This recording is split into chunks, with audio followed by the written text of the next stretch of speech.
नमस्कार। अंजनी स्पीक्स में आपका स्वागत है। और आज हम बात करेंगे केतु जी महाराज की। जनरली केतु और राहु के नाम से लोग भयभीत हो जाती हैं और एक समय था कि मैं भी भयभीत हो जाया करती थी, लेकिन अब ऐसा नहीं है। आइए समझते हैं क्यों। केतु आपकी स्पिरिचुअल एनर्जी, केतु आपका सुकून की तलाश है, केतु आपकी हालांकि ना कभी ना खत्म होने वाली प्यास है, लेकिन फिर भी ये एक सुहाना सफ़र है जहाँ आप ईश्वर के मार्ग पे चल रहे होते हैं। और चूंकि ये मार्ग ईश्वर की तरफ का है, इसलिए केतु जी क्या करते हैं, बहुत सारे ऐसे लोग, ऐसे रिश्ते जो उस मार्ग में बाधा बनते हैं, वो ऑटोमेटिकली उनकी कटनी छटनी किया करते हैं। जैसे किसी भी जो भी आपकी जो ऐसी चीज़ें हैं जिनकी आपको ज़रूरत नहीं है, ऐसे रिश्ते, ऐसे इमोशंस, ऐसे ख्याल जो आपको उस मार्ग में बढ़ने के लिए बाधा देते हैं, केतु जी काट छाट के उनको अलग कर देते हैं। इसीलिए इनको डिटैचमेंट का प्लैनेट भी कहा जाता है। अब समझते हैं कि ये राहु केतु हैं क्या, क्योंकि इनकी कोई फिजिकल आइडेंटिटी तो है नहीं, तो ये कैसे बने। देखिए, सब कुछ ये एक मन का हिस्सा है। कैसे? देखिए, चंद्रमा, हम लोगों को पता है कि हमारी पृथ्वी सूर्य का चक्कर लगा रही है और चंद्रमा जो है वो पृथ्वी का चक्कर लगा रहा है, लेकिन अल्टीमेटली जो चंद्रमा रोशन है वो सूरज की रोशनी से ही रोशन है। तो जब ये चंद्रमा सूरज के मतलब पृथ्वी के चक्कर लगाता रहता है, तो कई बार ये आपस में एक दूसरे के आमने सामने आ जाते हैं। तो वो जब एक दूसरे को क्रॉस कर रहे होते हैं तो एक एनर्जी जनरेट होती है, और इस एनर्जी जनरेशन में जो नॉर्थ साइड में एनर्जी जनरेट होती है वो राहु बन जाती है। वो इतनी इंटेंस हो जाती है कि हमारे सेजेस ने उसे राहु का नाम दिया, और जो साउथ नोड पे जो एनर्जी जनरेट होती है उसे केतु का दिया गया। राहु क्या है? Rahu is very good energy for worldly affairs, for materialistic gain. मैं, मेरा, मेरा प्रोफेशन, मेरी जॉब, मेरे बच्चे, मेरी फैमिली, मेरी पत्नी, मेरा व्यापार वगैरह वगैरह। तो जहाँ मैं, मेरा, मेरे और उनके लिए भागदौड़ है, वो राहु का काम है। और जहाँ सुकून, शांति, आध्यात्मिकता, इनर जर्नी की बात आ जाती है, वो केतु है। ये हम लोगों ने सुन लिया। उसके अलावा एक और इंटरेस्टिंग बात है कि इनके बारे में एक कहानी कही जाती है कि जब समुद्र मंथन हुआ तो उस मंथन में जब अमृत निकला तो स्वर भानु नाम का, क्योंकि ये डिसाइडेड था कि जब अमृत निकलेगा तो देव उसे, जितने भी देवतागण हैं वो उसका पान करेंगे, लेकिन स्वर भानु नामक राक्षस ने वेश बदल के इसको थोड़ा सा ले लिया। सूर्य चंद्रमा ने इनको देख लिया, और सूर्य चंद्रमा ने जब ये विष्णु जी को बताया तो विष्णु जी ने सुदर्शन चक्र लेके उस स्वर भानु का धड़ अलग कर दिया। तो राहु के हिस्से में ऊपर का पार्ट है जिसमें चेहरा है, आँखें हैं, मुंह है, और केतु के हिस्से में नीचे का पार्ट है जिसमें चूंकि चेहरा नहीं है तो उसके पास कोई इमोशन नहीं है, कोई विचार नहीं है, क्योंकि दिमाग नहीं है। दिमाग तो आपका ऊपर ही है ना। उसके पास दिमाग नहीं है, उसके पास विचार नहीं है, उसके पास छल कपट माया मोह कुछ नहीं है।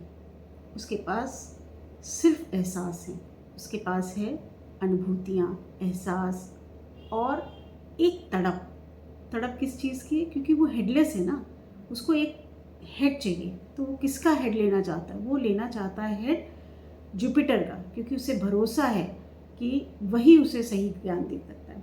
इसीलिए जब कभी भी किसी भी हॉरोस्कोप में केतु का संबंध जुपिटर से होता है तो ऐसा केतु बहुत अच्छे रिजल्ट देता है। या अगर केतु जुपिटर की राशि में भी है तभी भी वो सेटिस्फाइड रहता है, या केतु जुपिटर के नक्षत्र में भी है तो वो केतु अच्छे रिजल्ट देने में सक्षम होता है, क्योंकि कहीं ना कहीं उसकी प्यास को जुपिटर ही पूरा कर पाते हैं। तो इस तरह से ये कहानियाँ, देखिए, ये कहानियाँ होती हैं जो हमें किसी भी कॉन्सेप्ट को समझने में बहुत हेल्पफुल होती हैं। तो और हमारे इंडियन सिस्टम का ये बहुत अच्छा तरीका था कि हम कहानियों के माध्यम से बच्चों में कुछ ना कुछ मोटिवेशन, कुछ ना कुछ वैल्यूज़ इनकलकेट किया करते थे। तो ये एक ज़रिया था, कहानी के द्वारा हम उस चीज़ को समझा सकते थे।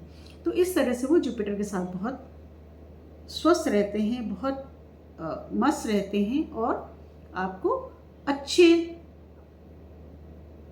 डायरेक्शन में ले जाते हैं। केतु क्या है? केतु है लेट गो।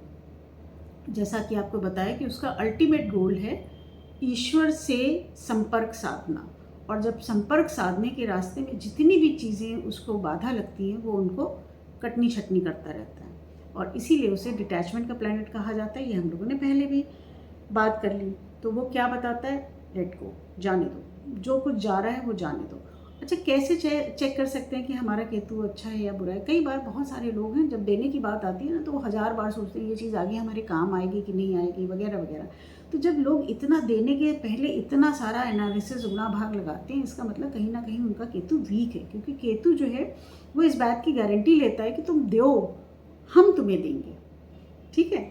लेकिन अगर लोग बहुत ज़्यादा राहु में इन्वॉल्व रहते हैं तो वो राहु उन्हें कुछ भी देने की बात नहीं सिखाता है। केतु इस कारक फॉर समर्पण, अध्यात्म, इनर जर्नी, सुकून। तो केतु इन सारी चीज़ों को वो करता है। तो अब हमने क्या देखा कि केतु वो सारी चीज़ें जो रास्ते में बाधा बनती हैं उनको काटता छांटता रहता है। क्या सिखाता है? लेट गो सिखाता है, डिटैचमेंट सिखाता है। वो तो फ़कीर है, वो अपनी मस्ती में है, उसको बस ईश्वर की धुन है, उसी में लगा रहता है। और ये वो लोग हैं जिन्हें इसी दुनिया में ईश्वर का साक्षात्कार हो सकता है, वो महसूस कर सकते हैं, वो ईश्वर का उन्हें पूरा आभास हो जाता है। जो सूफिज़्म है वो बहुत बहुत अच्छा एग्जाम्पल है केतु का। और कई बार मैं सोचती हूँ कि बहुत सारी ऐसी कव्वालियाँ, बहुत सारे ऐसे जो सूफ़ी सॉन्ग्स हैं वो शायद वही लोग लिख पाते होंगे जिनका केतु बहुत स्ट्रॉन्ग है। अभी थोड़े दिन पहले मैं एक सुन रही थी जिसमें एक कव्वाली था, हमने बेपर्दा तुझे पर्दा नशी देख लिया। तो वो बेपर्दा उसको देखने की बात हो रही है, और ये कोई केतु वाला ही होगा जिसने ये कव्वाली लिखी है। तो इस तरह से देखा कितना इम्पॉर्टेंट प्लैनेट है केतु। अच्छा, एक और इम्पॉर्टेंट बात है, कई बार हम लोग सोचते हैं कि हमारे सारे पास्ट लाइफ कर्मा के बारे में हम जो कुछ भी अच्छा बुरा हमें मिलता है, this is only because of our past life या पास्ट कर्मा। तो ये कैसे पता चलता है? केतु वो चिप है जिसके पास आपके जन्मों का हिसाब किताब है, सारी चीज़ें उसके पास रिकॉर्ड है। तो कई बार हम सोचते हैं कि कोई नहीं देख रहा है, लेकिन आपके अंदर बैठा ही आपका सबकॉन्शियस माइंड आपको देख रहा होता है। केतु सबकॉन्शियस माइंड है। कॉन्शियस माइंड क्या है? कॉन्शियस माइंड राहु है, जो आपको तैयार करता है इस वर्ल्डली अफेयर्स के लिए, इस जगत के लिए, इस संसार के लिए, कि कैसे आपको अच्छा लगना है, अच्छा दिखना है, या अपनी इमेज बनानी है, अपनी पोजीशन बनानी है, अपना करियर बनाना है, वगैरह वगैरह। और केतु जो है वो आपका सबकॉन्शियस माइंड है। तो ये जो सबकॉन्शियस माइंड है इसमें आपकी सारी चीज़ें चिप के फॉर्म में रिकॉर्ड होती जा रही हैं, और जब आप अगली बार आएंगे तो ये सारा कुछ आपका हिसाब किताब जाएगा। तो कई बार देखिए, सारे प्लैनेट हमें क्या सिखाते हैं? सारे प्लैनेट हमें सिखाते हैं, हम अल्टीमेटली हम क्या है, ये सारे प्लैनेट एनर्जीज़ हैं, और हम जो है इन एनर्जीज़ को कैरी कर रहे हैं।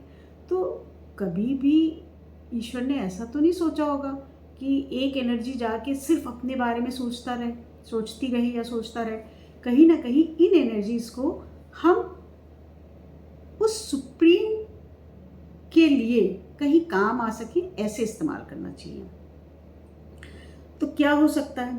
सिंपल सी बात है, आपकी जितनी भी एनर्जीज़ हैं, आप इस संसार में हैं तो आपको देखिए धर्म अर्थ काम मोक्ष तो ये निभाना ही पड़ेगा, और उसके लिए आपकी एनर्जीज़ आपको हेल्पफुल भी हैं, लेकिन इनको मल्टीप्लाई करिए बाकी लोगों को भी हेल्प प्रोवाइड करने की। अगर आप ऐसा कर रहे हैं तो आपके राहु, केतु, मार्स, सैटर्न सभी आपको अच्छा फल देंगे, क्योंकि कहीं ना कहीं वो मल्टीप्लाई हो रहे हैं। और अगर आप नहीं कर रहे हैं तो कहीं ना कहीं वो नेगेटिव जा रहे हैं। और तो बस अच्छा करिए और इन सारी एनर्जीज़ की ब्लेसिंग्स लीजिए। That's it for today. Thank you.